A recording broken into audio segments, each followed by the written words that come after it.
All right, everybody, I am Jarek, aka JarusD, and welcome to another episode of A Lil Tea Time. Tonight, I will be interviewing Miss Levette Fuller. Y'all stay tuned for this show. Don't want to miss it.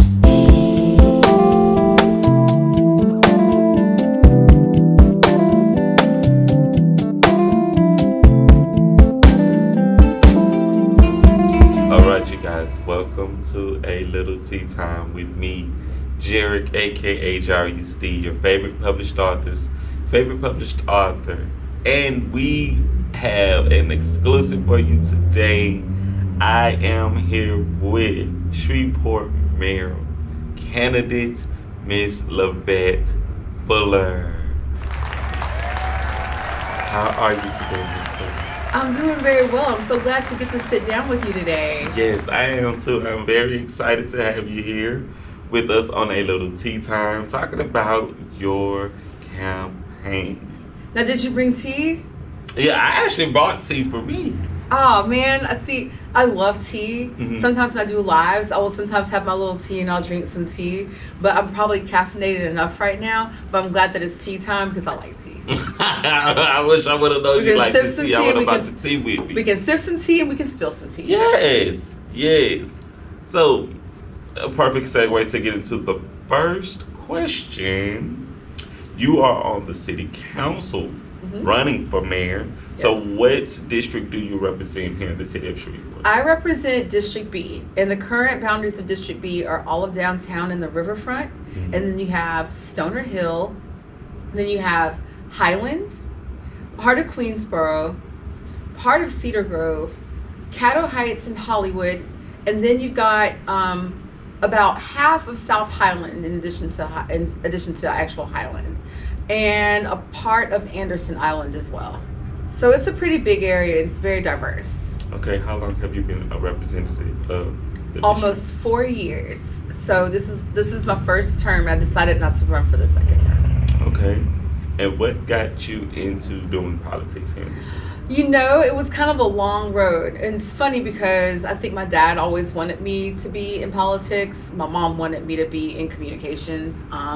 I decided that I wanted to be in arts. And I'd moved away for a while and I came back to Shreveport. And when I got back, I started working with the library. So that put me very much in the community. And it kind of was a long, winding road to actually deciding I wanted to run for office. And it started with me kind of just talking to some of my friends locally about what I saw in Shreveport that just could be better. And it kind of was about historic preservation. So when you travel around to other cities, if you are someone that likes to go where things are super local, that means you're looking for locally owned, interesting new stuff. You want to go, when you go to New York, when you go to anywhere in California, even when you're in Texas, you're looking for what's new and super local that you don't have 3 or 4 different versions of. You're not looking for a franchise, right? You might go to the museums. If that's the kind of person you are, you like for the historic things, the trendy things, where just the regular people that are not the regular people doing cool stuff, if that's what your thing is when you go places, then that's my vibe too, right? And so when I would go to any city, I'm recognizing that what makes a city unique and special is those super local places. It's the places where you go to get a local cup of coffee, your local tea shop, and it's gonna be down the street from probably like a sushi bar that's local, the tattoo place, somebody that's doing something that's so off the wall, the art galleries, all of the stuff that gives a place flavor. And they're always in these areas that feel kind of historic. They might feel a little older, but they're always places where people live nearby too, right? And I started thinking, Shreveport is always looking to have the next new building, the next new strip mall, the next chain restaurant, the next, national chain store that you can see anywhere else. And what would make us special and unique is celebrating the local stuff, celebrating the historic buildings. And then I started learning more about the history of the buildings and the history of our downtown, and then the west edge of downtown with like the avenue, Texas Avenue. And that was a multicultural district.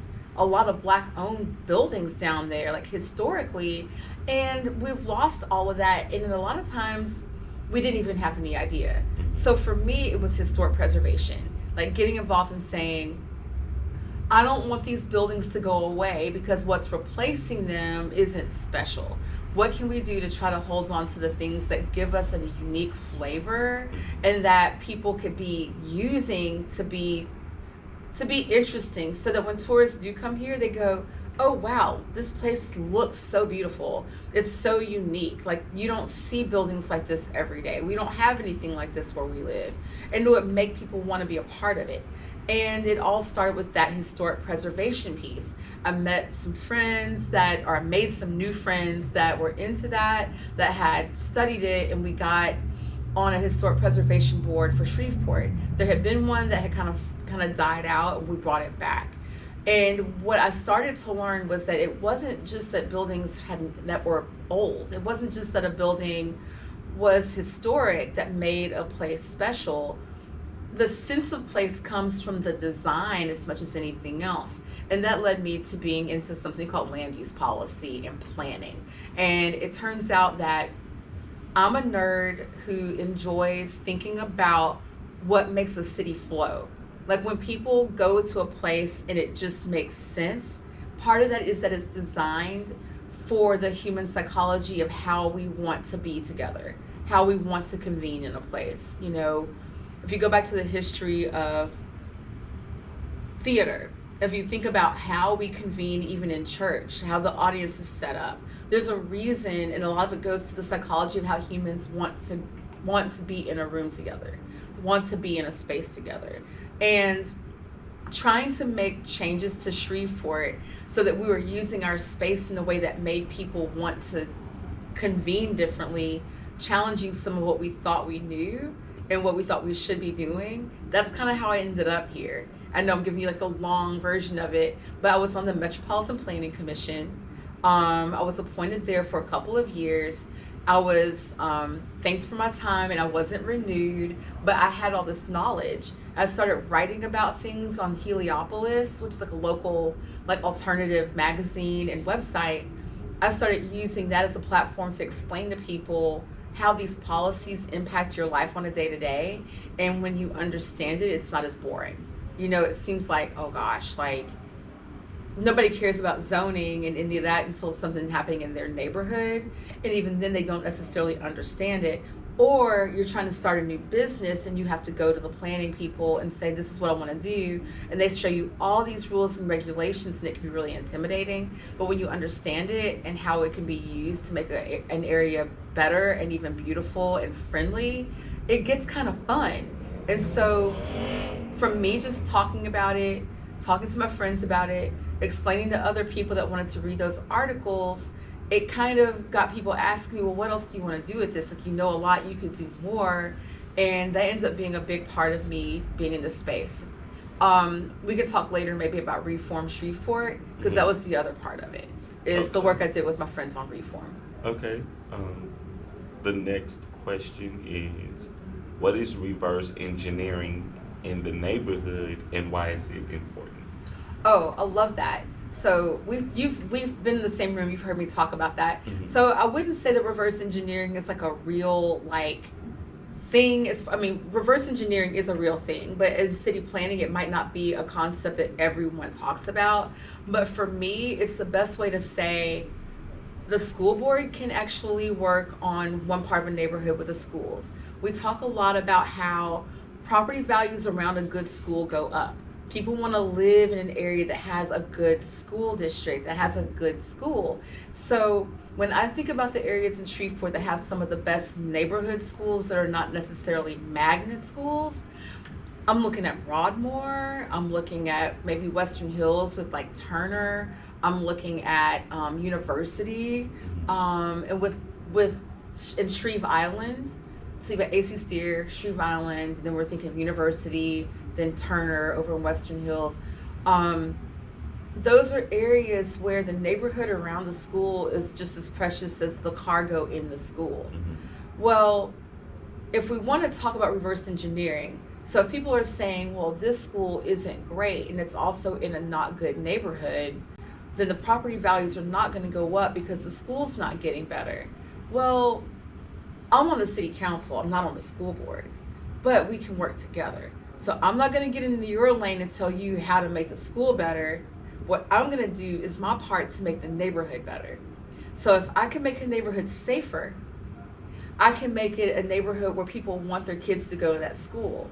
Because sometimes you have kids that are growing up in one neighborhood and they feel so bad about the neighborhood. Their parents feel bad about the neighborhood and they're saying, I might not be able to afford a house in this neighborhood, but I can get you into that school, and so I'm going to send you over there.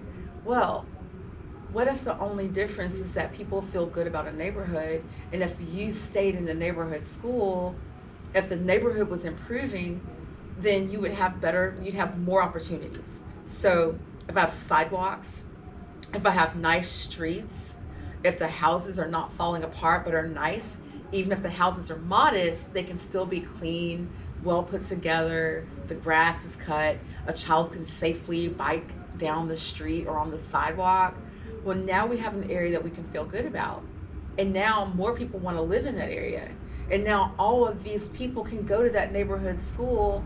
And if you've got different types of people, let's say one family might have a mom and dad that are both working 2 jobs. One family might have a mom, a single mom, that's doing her best to make ends meet and is relying on a grandparent to help out. And the next family might be a 2-parent home with master's degrees making really good money, but they're all able to live in the same neighborhood. And it might sound like a fantasy to some people, but it's what's working in other places. That's a mixed income neighborhood. If everyone is able to live in harmony, you've always got someone that's got a little bit more time to put a little more effort into the PTA. Now you're going to be able to have a school that can make the ends meet for the school. Now the teachers have support. Now the other parents have leadership that they can look to say, I want to be a part of that PTA. I want to be a part of making it better. And now we've gone from a school that was failing in a neighborhood that was failing to a neighborhood that started thriving, and now a school that's thriving. All right, we're going to take a break, and we will be back with more from Ms. Levette Fuller, mayor candidate.